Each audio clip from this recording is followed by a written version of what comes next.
Boa noite, pessoal. Meu nome é Paulo, eu sou presidente do Comitê do Paciente Crítico Oncológico da Associação de Medicina Intensiva Brasileira. E no AMIB no ar de hoje, a gente vai discutir a terapia com as células CAR-T, tudo que o intensivista precisa saber. Para fazer a apresentação, eu gostaria de convidar a doutora Laura Inês Santos, que é a nossa membro do Comitê Oncológico do Inova, da AMIB. Ela é médica intensivista, ela é diarista da UTI do Hospital 9 de Julho, em São Paulo, e ela tem residência em medicina intensiva pela Unifesp.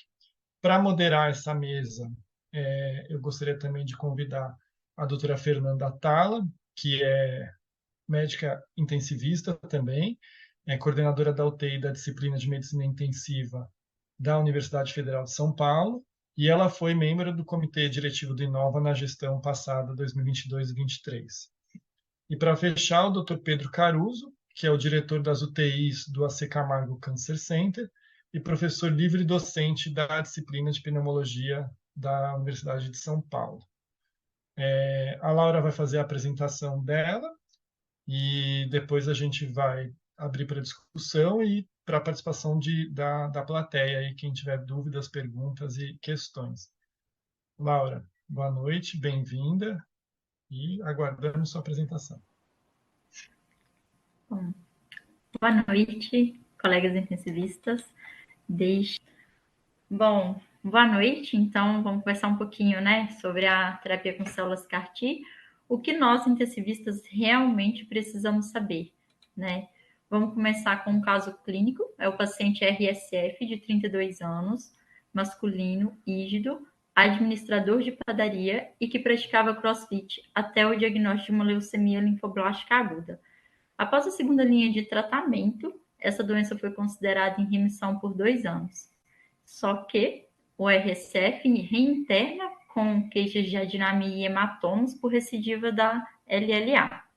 A equipe de hematologia indica o tratamento com células CAR-T, então a gente vai discutir um pouco sobre como será essa jornada de cuidados de RSF, desde a confecção da célula CAR-T, como ele inicia o tratamento, quais são as complicações dessa imunoterapia. Tá? Bom, o acrônimo CAR-T, né, vem de CAR, Chimeric Antigen Receptor, e T de linfócito T. Então, a célula CAR-T, ela é um linfócito T que passou por uma modificação genética em seus receptores CD19 ou BCMA. As células CAR-T atualmente, elas existem de dois tipos.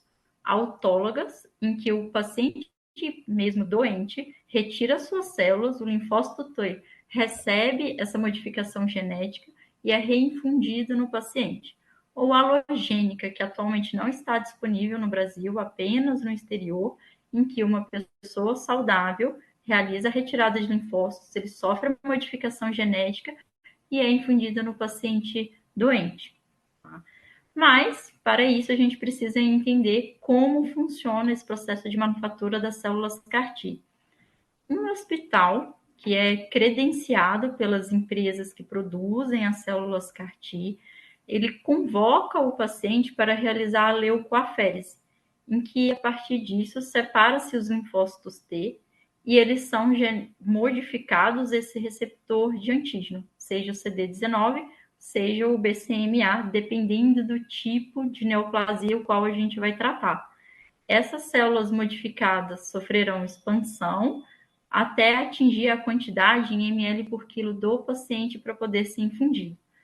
Esse período em que você retira a leucoaférese e manda o produto para ser manufaturado, ele tira em torno de 3 semanas, 20 a 40 dias.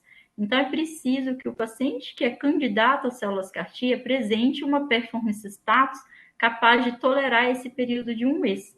Nesse período em que as linfócitos T são manufaturados atualmente no exterior, no Brasil a gente só tem a USP de Ribeirão Preto que começou a manufatura das células CAR-T, o paciente ele é preparado. Ele inicia com uma terapia ponte, a fim de realizar o controle da doença oncológica. Quando a célula CAR-T, o pacote, Chega no centro credenciado, o paciente é convocado e inicia a quimioterapia linfodepletora, a fim de reduzir os linfócitos atuais do paciente para que ele não reconheça os linfócitos modificados e acaba destruindo a imunoterapia. Então, o paciente recebe a quimioterapia linfodepletora em torno de uma semana, posteriormente recebe as células CAR-T, e então essas células no sangue vão reconhecer o receptor da célula neoplásica e realizar a destruição celular. Bom, nós temos diferentes tipos de produto, nós temos as indicações das células CAR-T. Atualmente, a gente tem os linfomas de células B, que inclui as células do manto e o linfoma não Hodgkin, o mieloma múltiplo, a leucemia linfoblástica aguda e ainda em estudo para tumores sólidos. Bom, tem essas indicações de neoplasias e nós temos diferentes tipos de produtos de células CAR-T. Para cada tipo de neoplasia, a gente tem um produto. E qual a importância da gente saber isso? A gente vai ver que conforme o tipo de produto e da doença, as reações colaterais, né, as complicações das células CAR-T podem variar em durabilidade e em gravidade. Então, por exemplo, na leucemia, na LLA, a gente tem o Kymriah, no linfoma não Hodgkin tem o Yescarta, que são células CAR-T modificadas pelo receptor lá anti-CD19. Temos também o anti-BCMA, que é o Abencno, utilizado no mieloma múltiplo. Bom, então a gente falou que esses diferentes produtos podem realizar as complicações de diferentes gravidades e durabilidade. Nós temos 10 complicações das células CAR-T, em que nós iremos focar a síndrome de liberação de citocinas, as infecções e a neurotoxicidade, porque são as mais comuns. Bom, começando pela síndrome de lise tumoral. Ela ocorre tanto da quimioterapia linfodepletora, aquela que a gente conversou que foi antes de administrar as células CAR-T, quanto por ação direta das células CAR-T. Com isso, a gente pode prevenir ou mesmo realizar o tratamento. E isso é o tratamento idêntico ao que a gente já está acostumado a fazer para as nossas neoplasias. Tá?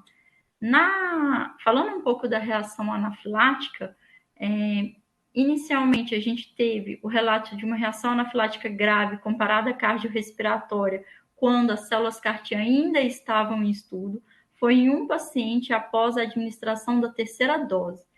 Hoje, a gente sabe que depois desse estudo, a infusão de células CAR-T é realizada em dose única e, com raras exceções, o paciente pode receber uma segunda dose. Atualmente, o que a gente mais vê são reações menos graves. Então, um racho cutâneo, um prurido, reações mais fáceis de serem tratadas. Voltando para o nosso caso clínico.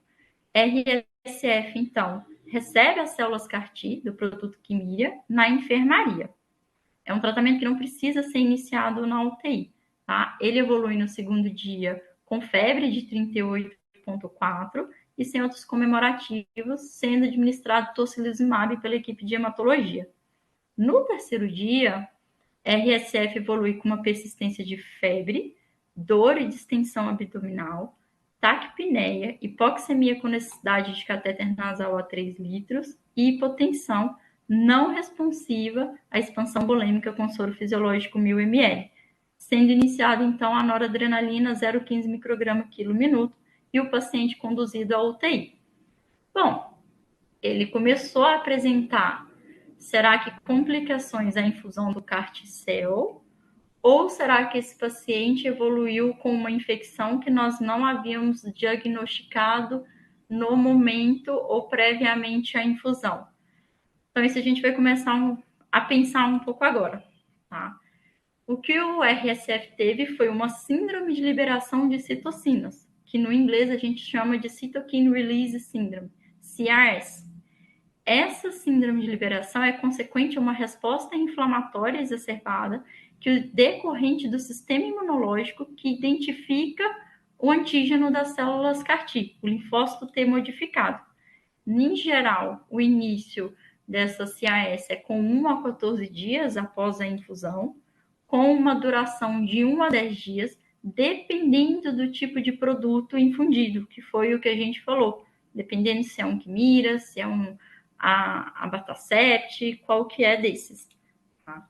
A gente tem uma relação bem linear que as graduações mais altas da CAR estão associadas com a elevada carga tumoral, a infecção concomitante, a intensidade da quimioterapia linfodepletora e a dose com o tipo de produto.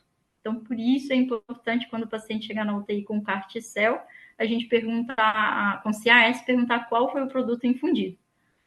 Bom, para a gente poder tratar a CAS, a gente precisa definir qual é a gravidade. Inicialmente, o nosso paciente tinha um grau 1 e ele evolui para um grau 3. Como que é a classificação? Ela consiste em 3 parâmetros: febre, maior ou igual a 38 graus Celsius, e ausência ou presença de hipotensão, e a presença de hipóxia com necessidade de oxigênio terapia baixo, médio, alto fluxo ou mesmo pressão positiva. Né? Então, no grau 1, apenas a febre. No grau 2, a febre com um paciente necessitando de oxigênio em baixo fluxo.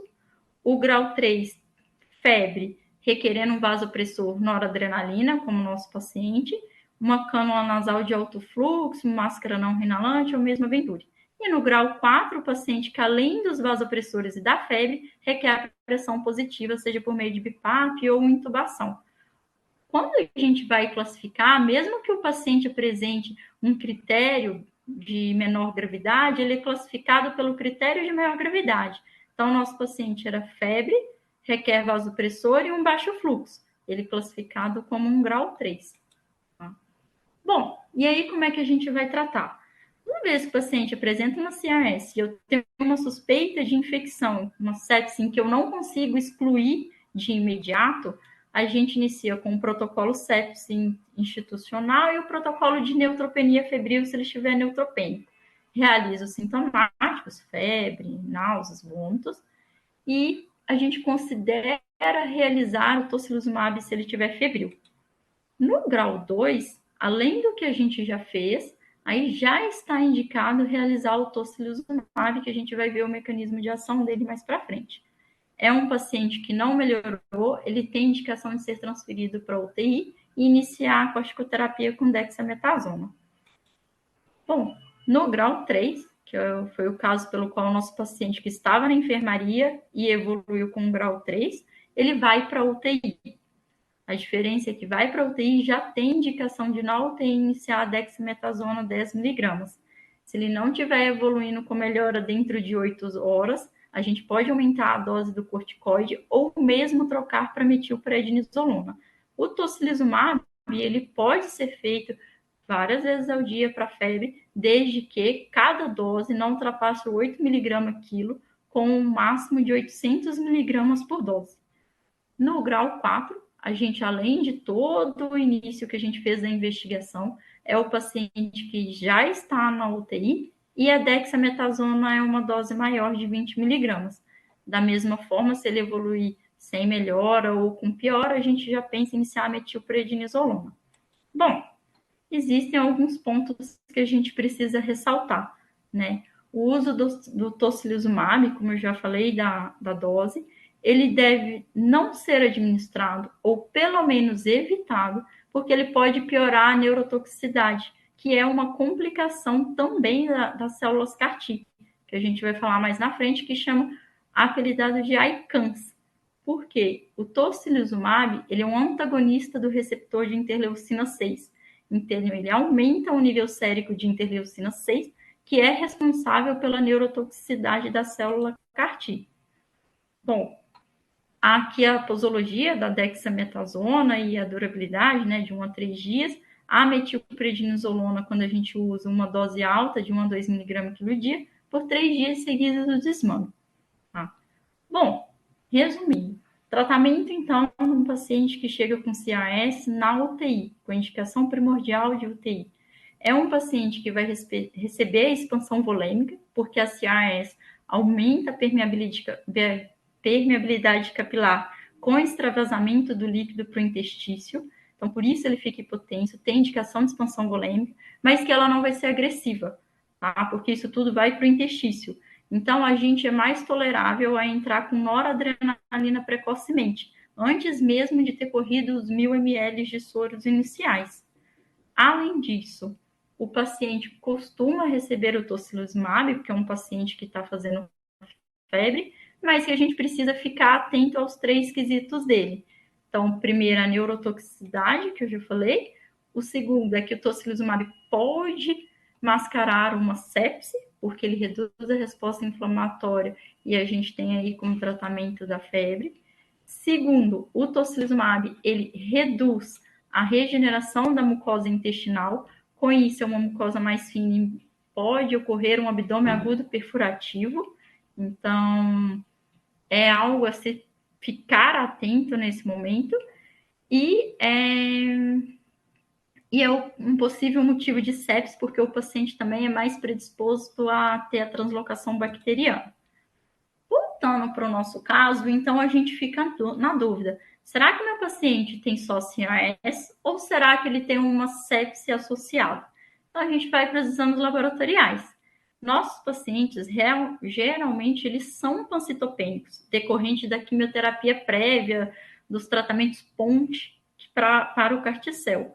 Então, nosso paciente com HB de 8,5, uma leucopenia de 3.900, uma neutropenia moderada de 700 neutrófilos, plaquetopênico de 110 mil, uma PCR de 5, que a gente vai pensar aí que é inflamatório, já é um paciente inflamado, uma ureia de 90 com uma disfunção renal, uma creatina de 1,2, ferritina de 531, urina inocente a princípio, e às vezes a gente pode pedir a procalcitonina, que nesse caso veio aí indeterminado, né? Bom, então como que eu vou raciocinar? Né? Meu paciente, o RSF tinha febre, dor e distensão abdominal, será que ele perfurou? Né? Será que ele está fazendo uma translocação bacteriana que justifique o quadro, associada a uma taquipneia, hipotensia e hipotensão? Né? Então, como que a gente vai raciocinar nesse paciente? O paciente que é indicado a infusão de células CAR-T, a gente precisa diferenciá-lo em 3 pontos, a infecção. A primeira fase, que é pré-infusão de células CAR-T, geralmente fica a cargo da equipe de hematologia que investiga na própria enfermaria, antes mesmo da coleta das células CAR-T.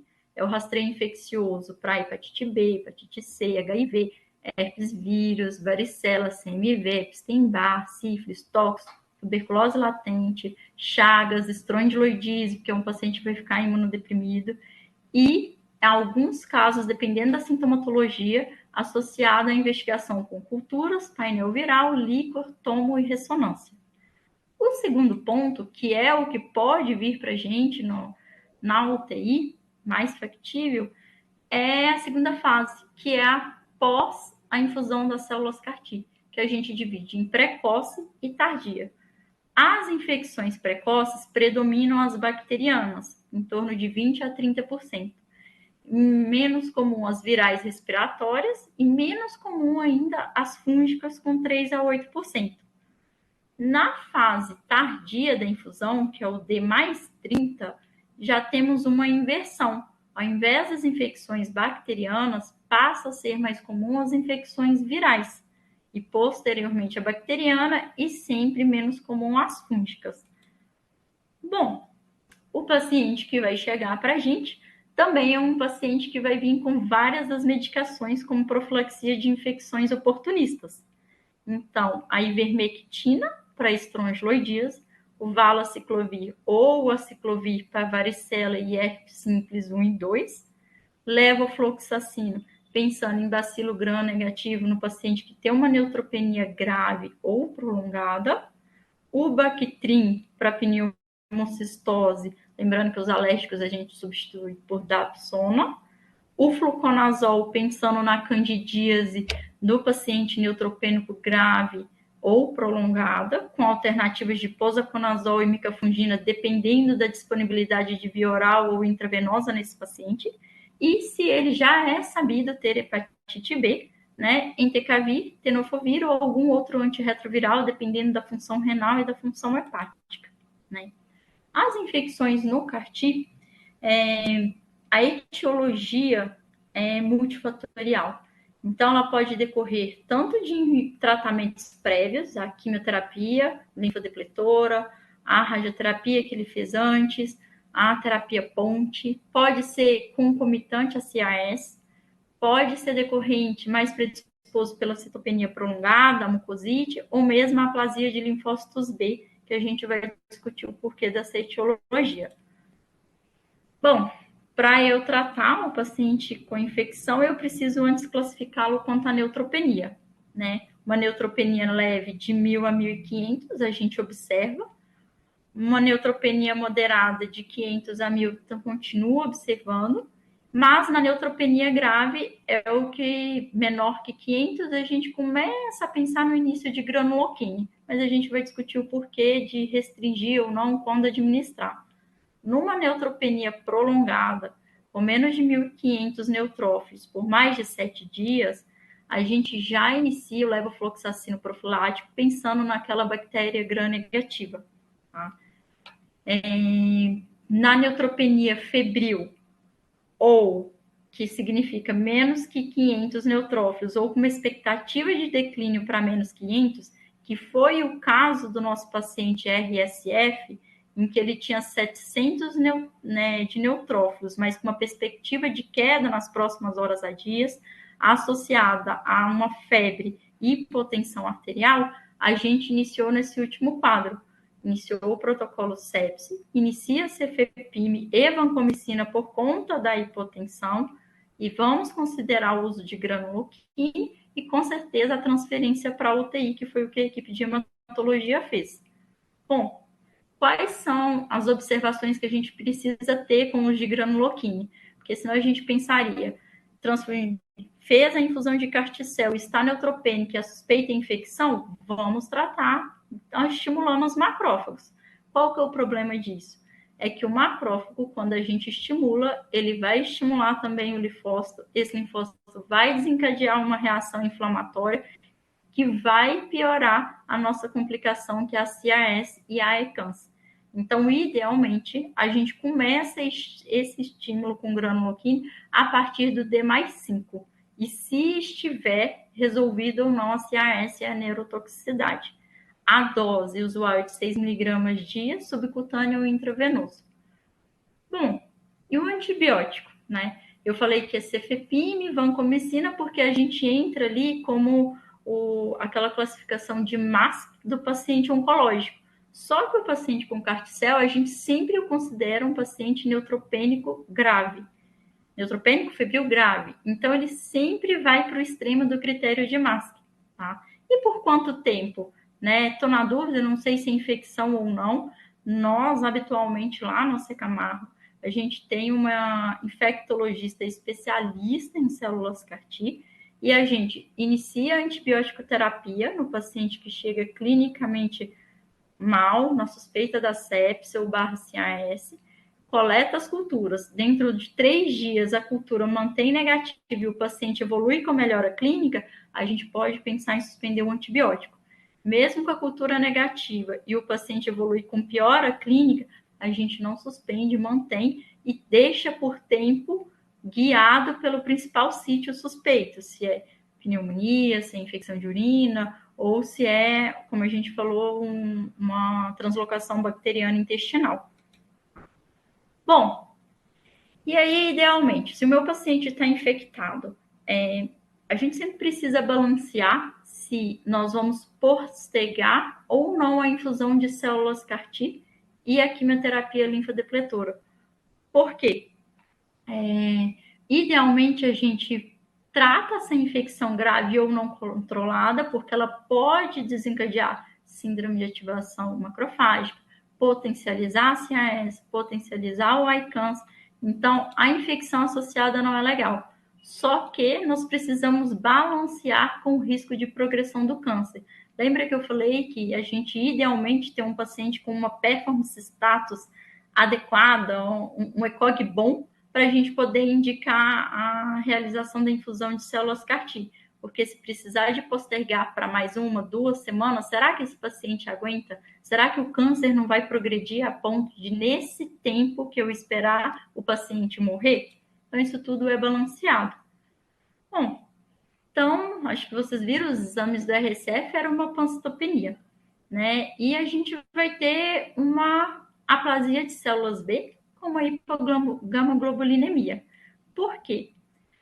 Além da condição de tratamento dele prévio à infusão das células CAR-T, o alvo das células CAR-T, que é o receptor CD19, ele está presente tanto na célula neoplásica, que eu quero destruir, quanto nos linfócitos B saudáveis, que são responsáveis por produzir o anticorpo.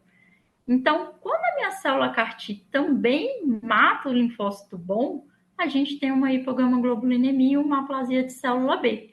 Qual que é o problema? É um paciente que fica mais predisposto a ter infecção de trato respiratório e por micro-organismo encapsulado. Então, o interessante é que é um pouco contraditório. É ruim porque o CAR-T diminui a minha imunidade a ponto de combater a infecção, mas a parte boa de eu monitorizar e de eu saber a aplasia de célula B é que eu sei que a célula CAR-T permanece funcional, né? Bom, mas se o paciente está tendo infecção grave, persistente e recorrente por esses micro-organismos encapsulados que são dependentes dessa imunidade humoral, a gente dosa a imunoglobulina, se ela vier menor que 400 e a gente achar que é benéfico, a gente transfunde imunoglobulina. Tá?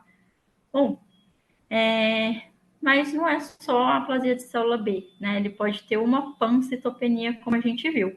E o melhor atualmente score para avaliar o risco de hematotoxicidade pelo CAR-T-cell, seja precoce ou tardia, é o CAR-Hematotox. A gente vai ver no que ele consiste. Já é esperado que o nosso paciente tenha uma citopenia, né? Até o D+30, né? Precoce, por conta dos tratamentos prévios. E a partir do D+30, a gente sabe que predomina a anemia, como o nosso paciente tinha um HB de 8,5. Posteriormente, é mais frequente a trombocitopenia e menos frequente ainda a neutropenia. Como que a gente maneja, né? Antes de eu culpar a quimioterapia, o CAR-T, o esquema de linfodepressão, a gente primeiro faz o diagnóstico diferencial. Seja, por exemplo, de uma anemia carencial, de B12, de ferro, seja porque ele tem uma infecção por citomegalovírus que está gerando uma plaquetopenia. Em geral, a citopenia causada pelo CAR-T-cell se resolve depois de 3 meses ou até em 5 anos. Tá? Como funciona o score de CAR-Hematotox? A gente vai pontuar entre 0, 1 e 2 pontos, conforme a contagem de plaquetas, neutrófilos, hemoglobina, PCR e ferritina. Quais eram os exames do nosso paciente? Plaquetopenia de 110 mil, neutrófilo de 700, hemoglobina de 8,5, um PCR de 5 com ferritina de 531. Então, somando, ele dá 4 pontos. É um paciente com alto risco de toxicidade hematológica e, portanto, de desenvolver citopenias após a transfusão, após a infusão de CAR-T-cell. Bom, e aí a gente está falando disso tudo, a gente precisa pensar também na síndrome de ativação macrofágica, né? O que é isso? É um paciente que vai ter uma grande estimulação dos macrófagos e que esses macrófagos no tecido estimula também linfócitos T e vão causar disfunção orgânica. Isso geralmente está associado a CRS. Então, é CRS com uma infecção, levando a uma síndrome de ativação macrofágica e dos macrófagos. Bom, como que a gente dá o diagnóstico? É o paciente que internou na UTI, evoluindo com febre persistente, mesmo apesar do tocilizumab, o paciente que vem com hepatosplenomegalia e acitopenias, independente de uma biópsia de medula óssea comprovando ou não a hemofagocitose, uma ferritina aumentada para mais de 10 mil, triglicérides alto, cursando com disfunção hepática, consumo de fibrinogênio e aumento dos níveis de interleucina 2. E é de fundamental importância porque leva a uma disfunção orgânica múltipla no paciente. Dando o diagnóstico, a gente tem o tratamento, que é a dexametasona e o ananquira. O paciente evoluindo ainda com pior elevação de ferritina, a gente pode trocar o corticoide para metilprednisolona, e ainda assim, se ele for refratário, a gente considera o etoposídeo. A questão é que o etoposídeo pode anular o efeito das células CAR-T. Então, o diagnóstico, quanto antes, mais precoce, maior a chance da gente iniciar o tratamento e a gente não precisar chegar a esse ponto de o paciente acabar fazendo o etoposídeo para anular as células CAR-T, que é o tratamento, a princípio, considerado o curativo para ele na doença, né? Se ele começa a evoluir com sinais de neurotoxicidade, ainda podemos ter a quimioterapia intratecal. Tá? Bom, a gente está falando de um paciente que está muito inflamado por conta da CRS. Na CRS maior ou igual a grau 2, é muito comum a toxicidade cardiovascular, em que o paciente pode cursar com alteração de BNP e troponina, no eletrocardiograma arritmias, prolongamento do intervalo QT, ecotranstorácico, uma redução da função sistólica de ventrículo esquerdo, insuficiência cardíaca descompensada, infarto e mesmo evoluir a óbito. Como que a gente costuma fazer o diagnóstico além desses exames? É com ressonância cardíaca, mas pesando o risco-benefício, porque às vezes esse paciente está tão grave que não é possível sair da UTI. Tá? Bom, mas a gente precisa tratar, né? As medidas são de suporte, né? Conforme tem arritmia, vou resolver insuficiência cardíaca descompensada, trato como insuficiência cardíaca. Agora, existe um dado interessante que o tocilizumab, ele é cardioprotetor. E quando administrado inicialmente na CRS por conta da febre, ele permite uma rápida melhora das complicações cardiovasculares, quando o paciente a desenvolve. O interessante é que a cardiotoxicidade ela é reversível, podendo persistir a disfunção sistólica do ventrículo esquerdo em até 6 meses. Bom, então vamos agora para mais uma complicação, né? Nosso paciente, que já estava na UTI, no 5º dia evolui com sonolência, começa a despertar somente ao comando verbal, uma incapacidade para obedecer comando simples, escrever frase, ou mesmo a contagem regressiva de 100 a 10. Né? O que é isso? Não é o habitual da gente fazer, mas no paciente com carticel a gente precisa fazer. Ele está evoluindo com o que a gente chama de síndrome de neurotoxicidade associada a células imunoefetores, ou do inglês Immune Effector Cell Associated Neurotoxicity Syndrome, que é o ICANS, né? Tem início entre 3 a 5 dias após a infusão das células CAR-T. Geralmente ela vem associada e após a CRS, porque ela também é decorrente de um estado inflamatório importante, mas que diminui, aumenta a permeabilidade ali da barreira hematoencefálica, ajustando, causando, ajudando a ter um edema cerebral e predispondo a crise convulsiva. Tá? Clínica. Então, nós vamos falar no próximo slide. A clínica, a gente permite nos classificar quanto à gravidade do ICANS. E assim como a CRS, eu preciso classificar para poder tratar. A gente pode ter o grau de 1 até 4. E nós consideramos como parâmetros de classificação a pontuação AIS, que é a encefalopatia por células imunoefetoras. Eu vou falar no próximo slide como que ela funciona. O nível de consciência, convulsão, as alterações motoras e se há ou não um edema cerebral, né? Bom, no grau 1 é o paciente que ele desperta espontaneamente, está conversando com você, mas que ele erra a data, às vezes erra na hora de contar regressivamente de 100 até 10, mas tudo bem, a gente mantém a observação. No grau 2 é o paciente que vai despertar quando você o chamar, mas passa a maior parte do tempo dormindo. No grau 3 é o paciente que estimula, que acorda quando você tem um estímulo tátil, pode apresentar alguma crise convulsiva, mas que ela se resolve rapidamente. Ou às vezes a gente não vê a crise convulsiva, mas tem o diagnóstico via eletroencefalograma. Ele não tem alteração motora. Quando a gente faz o exame de imagem, vai ter um edema focal. No grau 4 é o paciente que está torporoso ou em coma. É um paciente que muitas das vezes você vai encontrar ele entubado também. é o paciente que teve crise convulsiva por mais de 5 minutos ou crise eletroencefalograva. O paciente que pode apresentar um déficit focal, em que a gente vai confundir aí com um AVC ou não, então é um paciente que vai ter exame de imagem, mas que você vai ver é um edema cerebral difuso. Tá? Bom, o que é o ICE que permite a gente a classificação? A encefalopatia. No Camargo, a gente tem uma folha em que a gente vai preenchendo se o paciente, a pontuação do paciente conforme ele acerta ou erra. A gente tem na orientação para ano, mês, cidade, hospital. Se ele erra um desses, ele perde um ponto. A nomeação de objetos, então, objetos que você aponta dentro do quarto, relógio, uma caneta, um botão.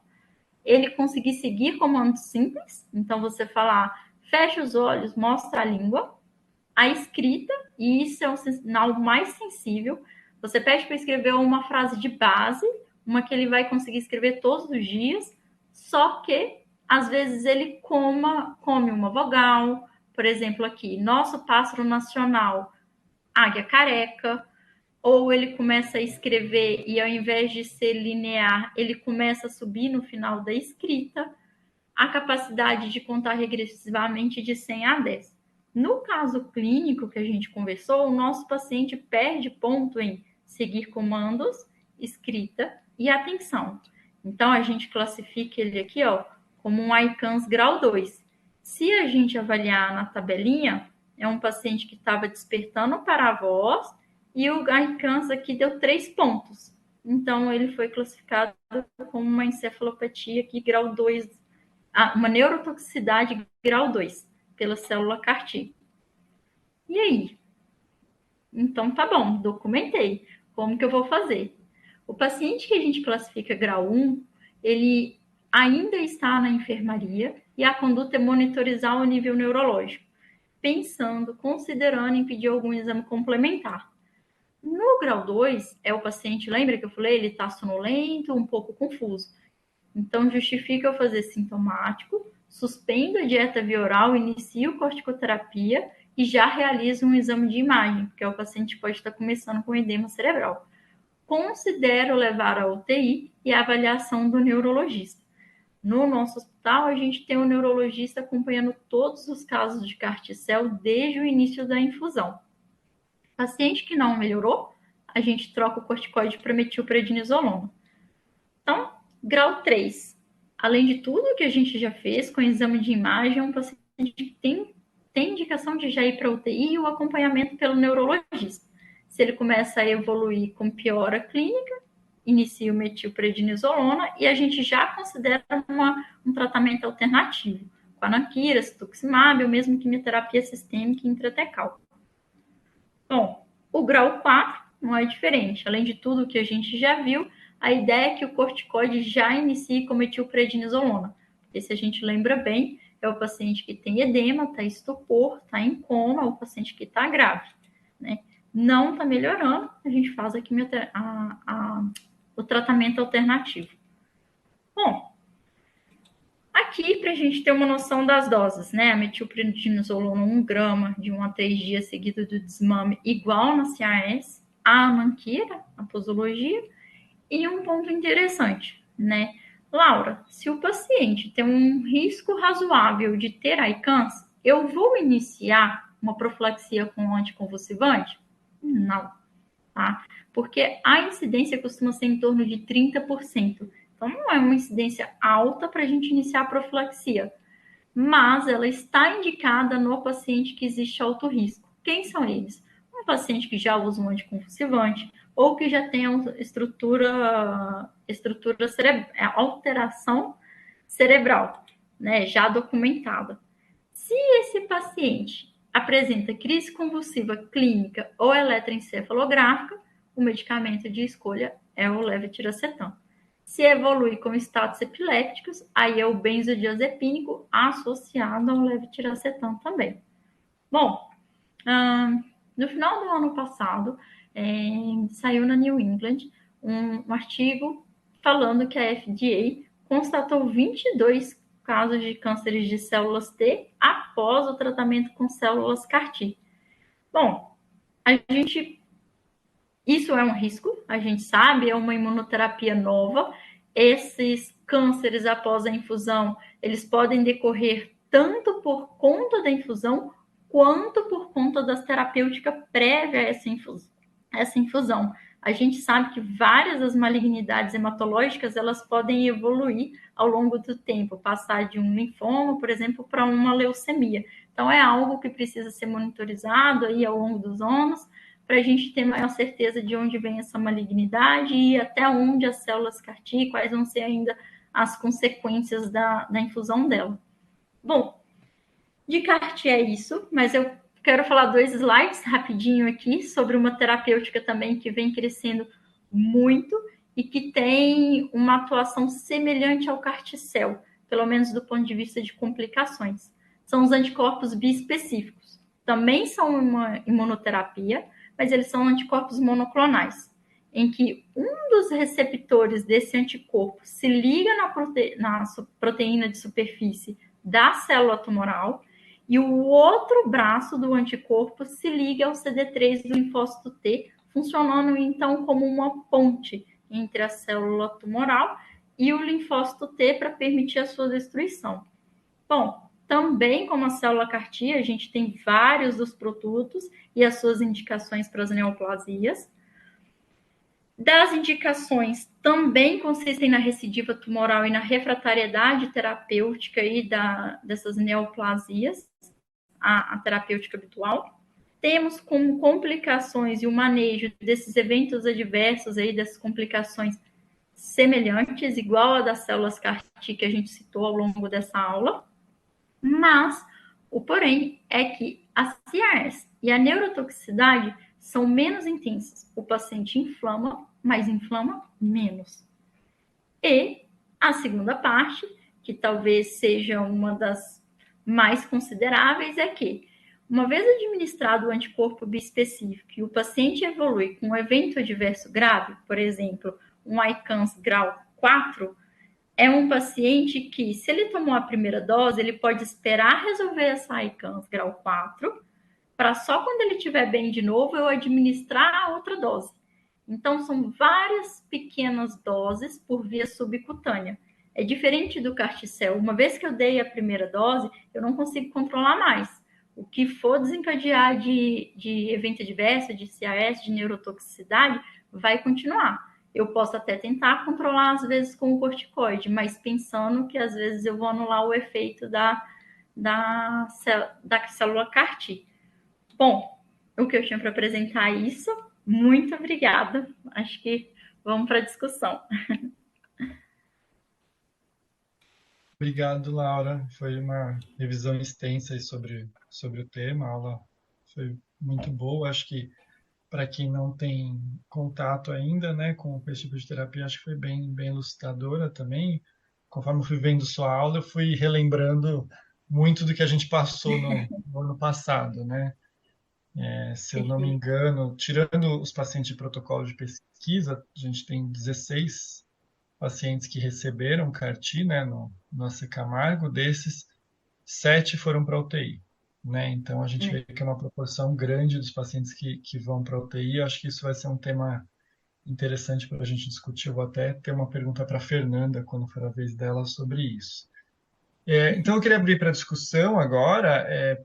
Gostaria de chamar a Fernanda para ela fazer as considerações dela e já realçando de novo para o pessoal da plateia que quem tiver alguma pergunta ou é só mandar no chat. Fernanda, acho que espero só os seus comentários aí sobre a apresentação da Laura e depois a gente começa um bate-papo. Laura, obrigada pela apresentação. No meu serviço que eu trabalho atualmente, a gente não tem, né, CAT-cell, então eu estou aqui também aprendendo, tá? E a aula foi muito boa.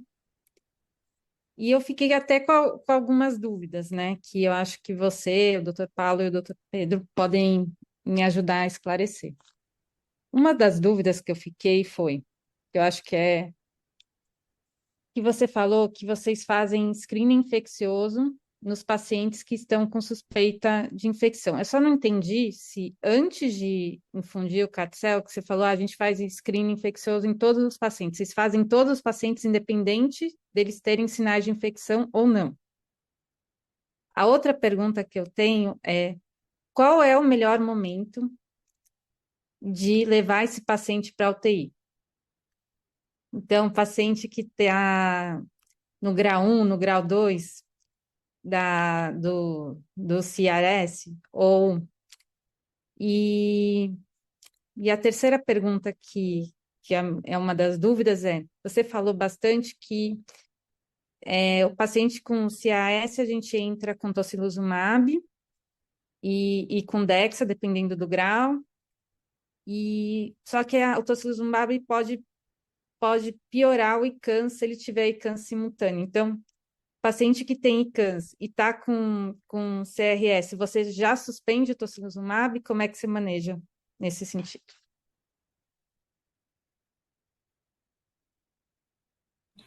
Aí. Bom, primeiro a da infecção, tá?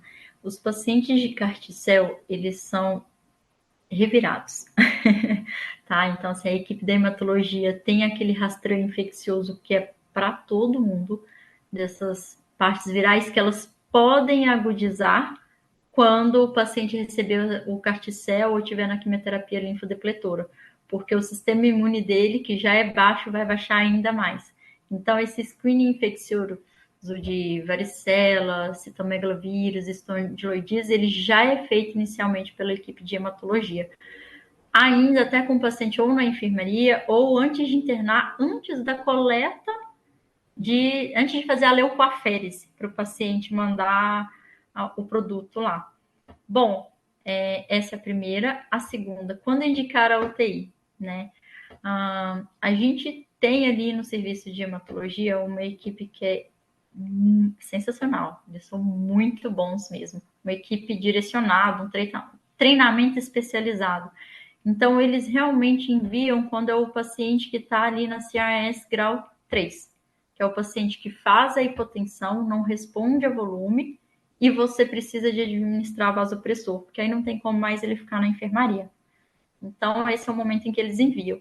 Do ponto de vista do ICANS, o pessoal realmente só envia quando é o ICANS também grau 3, porque é o paciente que já está rebaixado teve uma crise convulsiva. Crise convulsiva não dá para ficar na enfermaria, vai para a UTI para ser monitorizado. E aí você pegou a faca dos dois gumes também. E aí, vou dar tocilizumab? Ele pode piorar o ICANS. Mas é um paciente que está com CRS e está fazendo febre. A gente pesa muito, tá? Isso é sempre uma discussão junto com a equipe de hematologia, tanto que eles ficam 24 horas por dia disponíveis quando esse paciente vai para a UTI. Porque se é uma CRS, que o paciente é um grau 3, grau 4, está fazendo febre, então talvez valha a pena o risco de você dar o tocilizumab, mesmo com essas complicações possíveis, do que deixar o paciente no estado atual. Mas se a neurotoxicidade também foi importante, aí é caso a caso. Aí é sentar e discutir mesmo. A gente não tem uma receita de bolo para essa sua pergunta. Mas acredito que o Paulo e o Pedro também, se a visão for um pouco diferente, pode me corrigir.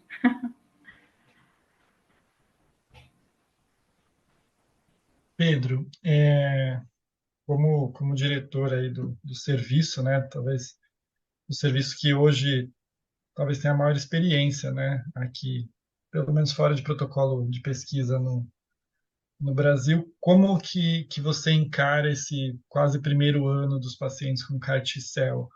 Que aprendizados que você acha que a gente deveria trazer aí para quem ainda está começando nos seus centros o CAR-T?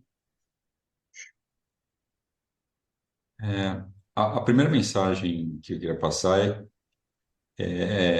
coincide com a escolha que a Laura e você, Paulo, fizeram para o tema da aula, que é das pessoas se familiarizarem e aprenderem a lidar com as complicações do CAR-T. E isso por dois motivos, não só porque é novidade, Mas primeiro porque a gente deve ver uma expansão do CAR-T, mesmo no Brasil. Existem alguns centros nacionais começando a produção de CAR-T. O que está mais avançado e que é um centro experiente e bastante produtivo, que é o Instituto Butantan, em São Paulo, construiu um prédio inteiro que já está pronto para produzir CAR-T aqui no estado de São Paulo. Então, a gente vai ter mais disponibilidade da droga, a um preço mais barato, já se espera um preço mais barato. Então, a gente vai ver uma popularização não absoluta, mas a gente vai ter um aumento de CAR-T em breve. Então, precisa todo mundo estar preparado. E a segunda, por causa dos bispecíficos, né? O bispecífico, provavelmente a gente vai ver muito mais bispecífico do que CAR-T, porque a droga é mais barato, menos tóxica, a tendência é que haja um uso mais amplo. Hoje em dia são mais de 180 bispecíficos novos em teste, né? Então a gente vai ver muito, e o bispecífico ele dá uma síndrome de liberação de citocina parecida com o CAR-T, como a Laura falou bem, não é tão intensa, mas é parecido, o tratamento é parecido. Então, para quem está começando, acho que a primeira coisa quem está aqui já deu o primeiro passo, que é assistir a aula da Laura, né? Porque a aula é muito completa e fala bem sobre o CAR-T e o que a gente terá muito em breve, que é o bispecífico, já tem, né? Já está aparecendo, que vai ter muito também.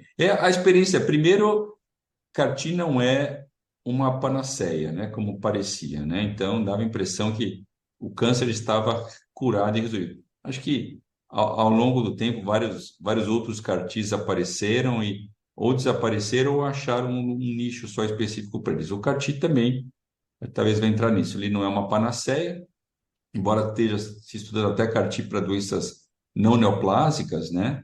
Para doenças autoimunes, para tumores sólidos.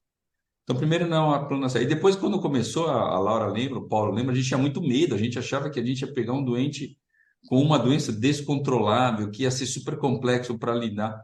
Mas não foi a experiência, né? Os doentes apresentam alguma gravidade, mas não é tão grave quanto a gente costuma ver outros pacientes na UTI, e tem uma receitinha de bolo que, quando bem seguida, traz bons resultados e o doente consegue superar os efeitos colaterais do CAR-T. Acho que é isso, Paulo.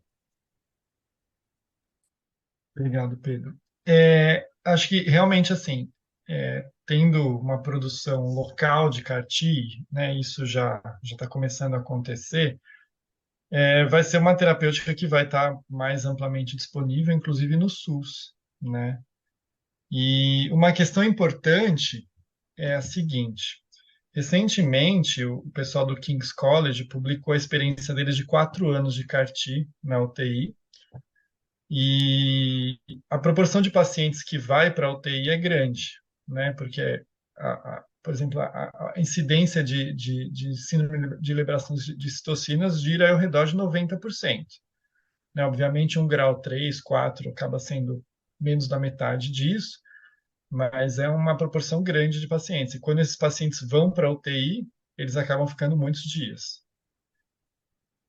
Então, com a disseminação do tratamento, e isso foi a experiência no King's College, começou a faltar vaga de UTI, porque você tinha um paciente que tinha uma terapêutica nova, os holofotes estão nisso daí, esse paciente vai para a UTI, ele ocupa o leito por dias, e isso levou à suspensão de, por exemplo, cirurgias eletivas.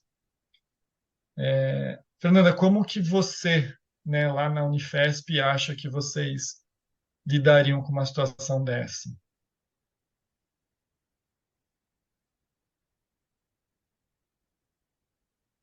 Bom, a realidade, eu acho que o CAR-T vai demorar um tempo para chegar lá, para falar bem a verdade.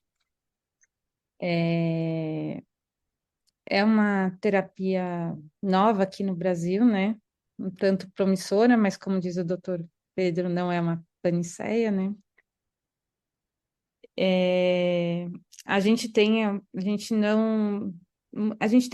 quase 58 leitos de UTI. Eu acho difícil a gente não ter leito para as cirurgias eletivas, né?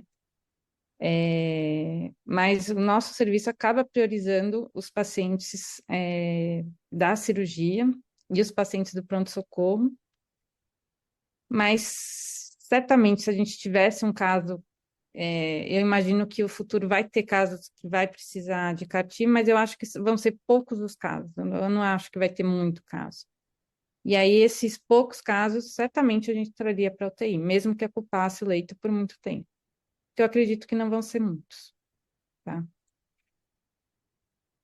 É importante, a gente vai, tanto a gente quanto a hemato, se o paciente tem alguma descompensação na enfermaria, a gente tem que trazer. E se tiver bem estabelecido um protocolo, a gente vai trazer. Perfeito. A gente tem perguntas da plateia aqui. Fernando, acho que Fernando Santos, não sei, Fernando. Na verdade, tem muitos parabéns para a apresentação da Laura, mas ele também dá parabéns, e aí tem a primeira pergunta, que ele gostaria de saber como tem sido a sobrevivência dos pacientes que usaram o CAR-T. Você gostaria de falar, Laura?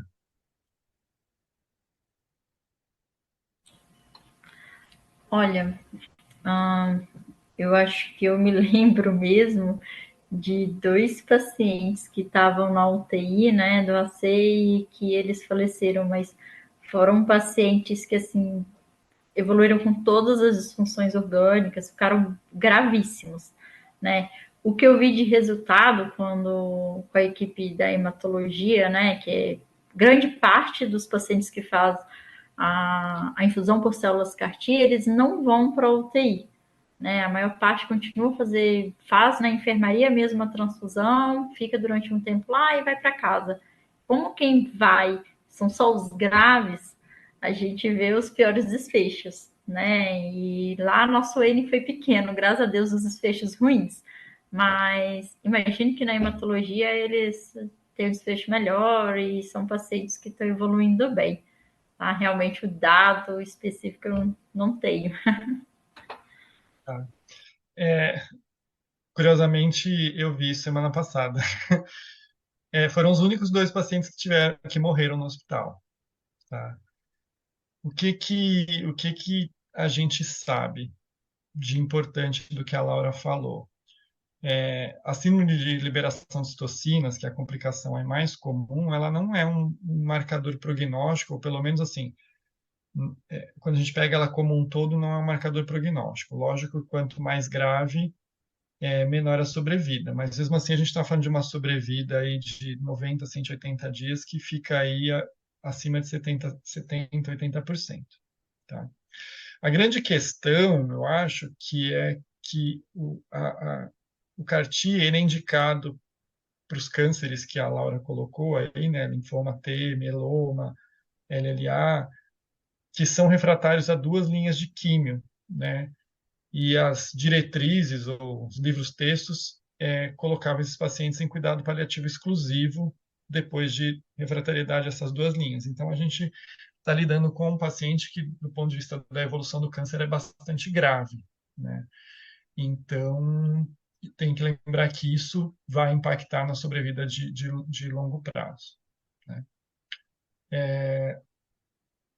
Pedro, você tem alguma referência em relação à experiência da hematologia ou de outros centros sobre sobrevida de longo prazo? Não, não, Paulo, não tenho, porque acho que isso fica muito no campo do oncologista, a gente acaba não entrando nisso, né? Porque isso é quem sai da UTI a gente não vê muito. O que eu já vi acontecer com uma criança, não passou conosco lá na UTI de adultos, mas passou na UTI pediátrica, e acho que isso que causou o grande furor com o CAR-T é de cura em situações em que a pessoa, como o Paulo falou, já estava dedicada aí ao tratamento paliativo exclusivo. Então, era uma criança, tudo fica muito mais dramático, né? Politratada com quimioterapia, com linfoma, e que não tinha mais o que fazer em nenhum lugar. A família se mobilizou, trouxe a OC Camargo, tinha indicação de CAR-T, e a criança foi para casa livre de doença. Quer dizer, quanto tempo ela vai ficar livre? Se ela vai ficar livre, eu não sei. Mas, então, existem esses casos, né? E que de outra maneira, o curso seria invariável para a morte, né?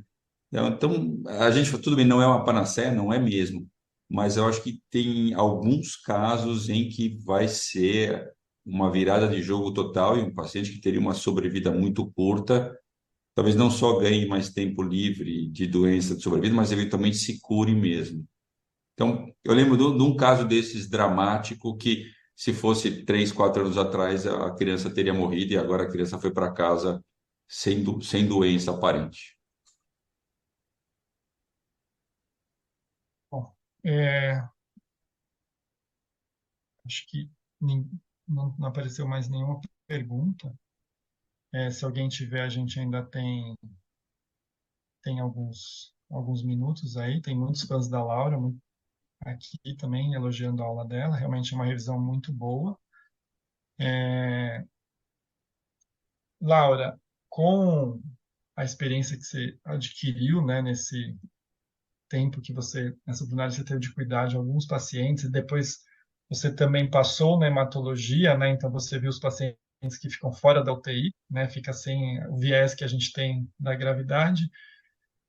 Como que você tem encarado essa nova terapia no nosso contexto? No nosso contexto como UTI, assim, como eu vejo. Contexto brasileiro, contexto do TI. Tá. Bom, eu vejo assim, é uma terapia muito cara, né? Eu estava lendo de alguns dos artigos que, inclusive, você tinha mandado, né? Que o custo efetivo, às vezes, do tratamento de um paciente com linfoma sai ali ao redor, tipo, de $800 mil. E que a terapia com CAR-T sairia ao redor de $500 mil. A questão que a gente mais se pergunta, e que às vezes a família também pergunta, é assim: não valeria a pena, então, eu iniciar o tratamento, a hematologia, e indicar direto a terapêutica com CAR-T-cell? Já que a gente tem essa evidência de que talvez o CAR-T vai levar à cura, e que a gente tem essa evidência que, avaliando custo-efetividade, talvez sairia mais barato, né? Eu estava lendo um pouco sobre isso e aí eu fico questionando, né? Só que tem todos os efeitos colaterais, é uma imunoterapia que a gente não sabe ainda a longo prazo como que vai reagir. A gente nem já tem aí os estudos que a gente conversou da New England mostrando que tem paciente desenvolvendo malignidade mesmo após a CAR-T-cell. Então, é uma terapêutica que é cara e eu não tenho 100% de certeza de que o paciente vai sair livre e curado da doença, né? E que se ele sair, se ele não vai ter uma recidiva ou um novo câncer posteriormente. Eu acho que, assim, hoje o que mais me impacta quando eu passei na hematologia, claro que eles têm uma visão diferente, né? A visão deles é que os pacientes, eles são muito críticos, muito graves e que é um tudo ou nada. Então, é o tudo ou nada para o CAR-T-cell também. Né? Se tem a possibilidade, o paciente tem performance e há uma chance dele sair curado, nós vamos fazer. Mas eu acho que é algo que precisa pensar, porque ele onera o nosso sistema público, se ele virar público, particular, e aí que hoje é basicamente de pesquisa, né? Então, acho que a minha visão é mais do: será que a gente está fazendo certo? Será que isso vai virar uma realidade? Será que isso vai ser realmente custo efetivo? Acho que é por aí. Laura, deixa eu colocar uma impressão que eu tenho disso. Embora tenha todos esses poréns agora, eu acho que a gente vive uma nova fase, pelo menos uma nova classe importantíssima no tratamento do câncer apareceu, que são as células e as proteínas modificadas, né? A gente está começando a ver coisas não naturais, porque o CAR-T é uma célula não natural e o bispecífico é um anticorpo não natural. Todo mundo que está assistindo aqui hoje aprendeu que o anticorpo tinha aquele formatozinho de um Y e os dois bracinhos do Y ligavam a mesma coisa, eles eram iguais, né? Perfeito. Assim é a natureza, mas a gente produziu uma coisa diferente da natureza. E notável as pessoas que foram capazes de produzir isso, né?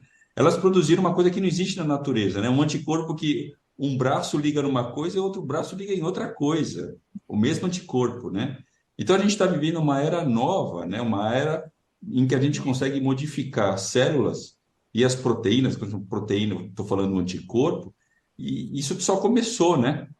Eu acho que a gente vai ver muita coisa ainda e deve ser muito produtivo.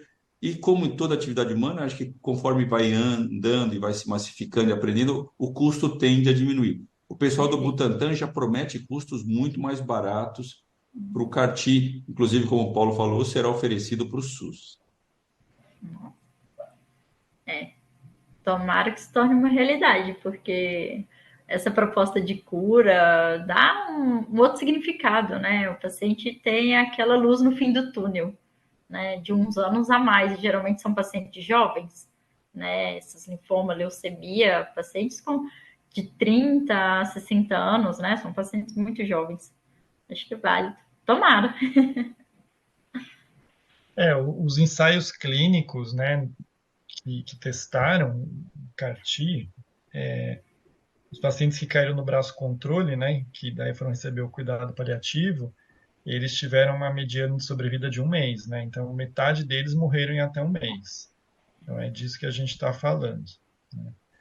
O Fernando fez uma pergunta aqui: quantos pacientes já usaram a medicação na Camargo? Por curiosidade, por coincidência, eu tive acesso a esse dado semana passada, foram 16, dos quais 7 foram para UTI. Isso do uso comercial, né? O AC Camargo participa de um ensaio clínico de um CAR-T experimental para mieloma. Esses pacientes não entram nessa estatística. Acho que não apareceu mais nenhuma pergunta. Vou convidar todo mundo a fazer algumas considerações aí finais, começando pela Fernanda. Minha consideração final é que o CAR-T é uma terapia promissora, está chegando no Brasil, que provavelmente vai ficar mais custo acessível. E eu acho que nós, como médicos intensivistas, temos que aprender a lidar e aprender sobre os efeitos adversos e como manejar as complicações. Então, vai chegar para o SUS, vai chegar em todos os locais, então nós precisamos estar preparados. Obrigado, Fernanda. Pedro? Eu, de novo, parabenizo a Laura e o Paulo pela escolha do tema, porque é relevante. E parabenizo principalmente para quem ficou na quinta-feira à noite ouvindo, porque fez uma escolha certa de uso do tempo. Porque a gente sabe que cada vez mais a porcentagem de pacientes críticos admitidos com câncer aumenta no mundo inteiro, aumenta entre nós também. Então, cada vez mais tem pacientes com câncer nas UTIs. E cada vez mais a gente deve ver pacientes que vão receber CAR-T, vão receber bispecíficos. Então, a gente está no começo da história e é bom a gente já ganhar a capacidade e o conhecimento para lidar com algo que muito provavelmente vai ser frequente nos próximos anos. Laura, o encerramento vai ser seu também. Bom, eu concordo com o que eles falaram. Acho que assim, é uma realidade, né? Cada vez mais vão vir para os hospitais. A equipe de intensivista vamos ter que saber lidar, igual a gente aprendeu a lidar aos pouquinhos com insuficiência cardíaca, diferentes tipos de cirurgia, radioterapia, das complicações. Então, tá numa educação continuada, né? Que a gente fala, sempre renovando, ficar atento aí às novidades que vão sair, porque vão sair muitas, né? Então, se atualizar, concordo. Tá certo. Mais uma vez, parabéns, Laura, pela apresentação. Obrigado, Pedro, Fernanda, pela participação, pelas colocações pelas colocações fundamentais que a gente teve hoje. Desculpa que chegou mais uma. Não, é só mais um parabéns aí, uma pergunta.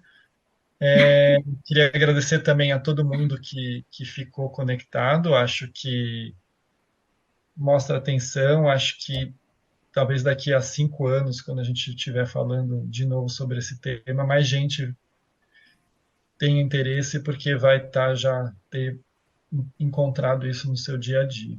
Tá? Queria agradecer também a Gislene, ao pessoal da AMIB, que permitiram que tudo isso aqui acontecesse. E até o próximo AMIB no ar. Boa noite, pessoal.